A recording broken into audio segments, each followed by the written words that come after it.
Star I mean गेंडे star, मतलब कि आज इन लोग जागे हैं डायरेक्टर या प्रोड्यूसर जो भी है इस फिल्म के, पावर स्टार फिल्म के, मतलब पावर स्टार पवन सिंह के फिल्म के, पावर स्टार फिल्म के डायरेक्टर प्रोड्यूसर साल भर पहले पोस्टर आई मीन टीजर और पोस्टर और गाने सब रिलीज़ करके सो गए थे, आई मीन मरवाने चले गए थे, कहाँ गए थे मुझे कुछ नहीं पता।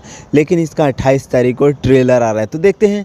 एक तो अभी ट्रेलर आया बजरंगी के, अभी इसका आ रहा है, तो फिल्म के कुछ आता पता नहीं, लेकिन ट्रेलर। अब भैया आप लोग ऐसे करना ना कि ट्रेलर 28 तारीख को छोड़ देना और अगले 28 फरवरी को 2026 में मूवी के रिलीज़ करना, ठीक है ना। अब तक मूवी के ना पूरा कंप्लीट हो जाना चाहिए था, रिलीज़ वलीज सब गाने उन्हें सब कुछ ख़त्म कर देना चाहिए। मतलब जिस तरह से गाने के हाइप था, गाने जिस तरह से बज रहे थे, उस तरह से फिल्म को अगर क्या बकचोदी लेवल के इन लोग हैं यार, क्या पावर स्टार पवन सिंह के जब से क्या लोग ये यार, क्या बोलूँ यार। पिछले साल उनके बर्थडे पे टीजर और पोस्टर आया था, लेकिन अब ट्रेलर आ रहा है। मतलब यार साल भर से ज़्यादा हो गया यार, क्या बोलूँ यार, बकचोदी लेवल की इन लोग की हद पार करते हैं। तो देखते हैं ट्रेलर कैसा होता है कैसा नहीं होता है।